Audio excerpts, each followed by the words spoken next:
Hello बच्चों, let's read the question. The question says 3 blocks of masses m1 is equals to 10 kg, m2 is equals to 20 kg, m3 is equals to 30 kg are connected by springs on a smooth horizontal table as shown in the figure and pulled to right with the force of F is equals to 60 newtons. Find the acceleration of the system and tensions T1 and T2. ठीक है बच्चों. तो इस question के करने के लिए हम सबसे पहले क्या करेंगे, फ्री बॉडी डायग्राम बनाएंगे. तो सबसे पहले हम देखो m1 के लिए अगर फ्री बॉडी डायग्राम बनाए तो यहाँ से हमारे पास में m1, अब इसके ऊपर टेंशन कितनी लग रही है T1. सो T1 हमारे पास में इस डायरेक्शन के अंदर टेंशन लग रही है. तो यह हो गया हमारा m1 का फ्री बॉडी डायग्राम. m2 का फ्री बॉडी डायग्राम बनाएंगे तो उस कंडीशन के अंदर यहाँ से T1 इसके विपरीत दिशा में लगेगी, तो यहाँ पे इस डायरेक्शन के अंदर T1 हो गया और इस डायरेक्शन में हमारा क्या हो जाएगा, T2 हो जाएगा. सो यहाँ पे ये T2 और यहाँ पे ये वैल्यू हो जाएगी M2. और फिर हम M3 मास के लिए अगर लगाएं तो M3 मास के लिए हमारे पास में कितना हो जाएगा फ्री बॉडी डायग्राम. तो T2 हमारा लग रहा है इस तरफ, तो यहाँ पे आ जाएगा T2 और यहाँ पे आ जाएगा ये हमारा M3 और इसके ऊपर क्या लग रहा है कि एक फोर्स लग रहा है, यहाँ पे ये M3 हो जाएगा और यहाँ पे ये फोर्स हो गया हमारा F. तो यहाँ से हमारा ये फ्री बॉडी डायग्राम हो गया. अब फ्री बॉडी डायग्राम से देखो ये दोनों तीनों ही क्या कर रहे हैं कि राइट डायरेक्शन के अंदर फोर्स के कारण जा रहे हैं, तो इनके अंदर एक्सेलरेशन कितना आएगा, तो एक्सेलरेशन मान लेते हैं तीनों के अंदर A आएगा.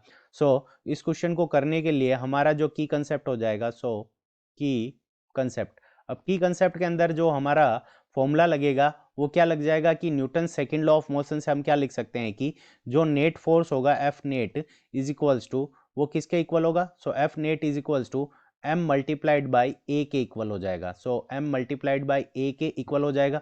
सो ये हमारा पहला फोर्स हो गया. यहाँ से हम नेट एक्सीलरेशन निकालेंगे. फिर सेकंड नंबर हम देखो टेंशंस फाइंड आउट करने के लिए यहाँ पे ये T1 टेंशन लग रही है, तो T1 टेंशन किसके इक्वल होनी चाहिए, तो ये इक्वल होनी चाहिए m1 मल्टीप्लाइड बाई ए के इक्वल होनी चाहिए. तो सेकंड नंबर हमारा जो कंसेप्ट हो जाएगा T1 is equals to m1 multiplied by a. और इसी तरह से हम T2 की वैल्यू फाइंड आउट करेंगे. सो T2 की वैल्यू फाइंड आउट करने के लिए M2 का फ्री बॉडी डायग्राम देखेंगे तो T2 इस तरफ लग रही है और T1 इस तरफ लग रहा है और एक्सीलरेशन हमारा इस तरफ है.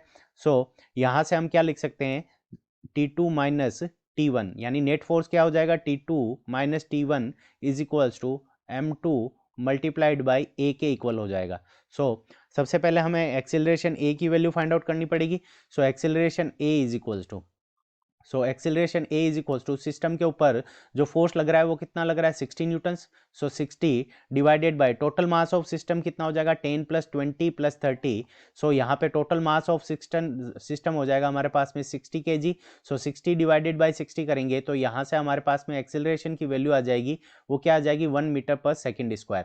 सो हमारा सिस्टम का एक्सेलरेशन कितना आ गया 1 मीटर पर सेकेंड स्क्वायर. तो यहाँ से ही हमारा पहला पार्ट सोल्व हो गया. अब हम बात करेंगे कि हमारे पास में टेंशन T1 की वैल्यू कितनी है. तो T1 इज इक्वल्स टू हमारी इक्वेशन से क्या हो जाएगा m1 मल्टीप्लाइड बाई ए के इक्वल हो जाएगा. m1 की वैल्यू हमें 10 kg गिवन है और a की वैल्यू 1 है. सो 10 मल्टीप्लाइड बाई 1. सो यहाँ से हमारे पास में जो वैल्यू आ जाएगी T1 की वो कितनी आ जाएगी 10 न्यूटन्स. तो 10 न्यूटन्स हमारे पास में T1 की वैल्यू आ गई. अब हम बात करेंगे T2 की वैल्यू.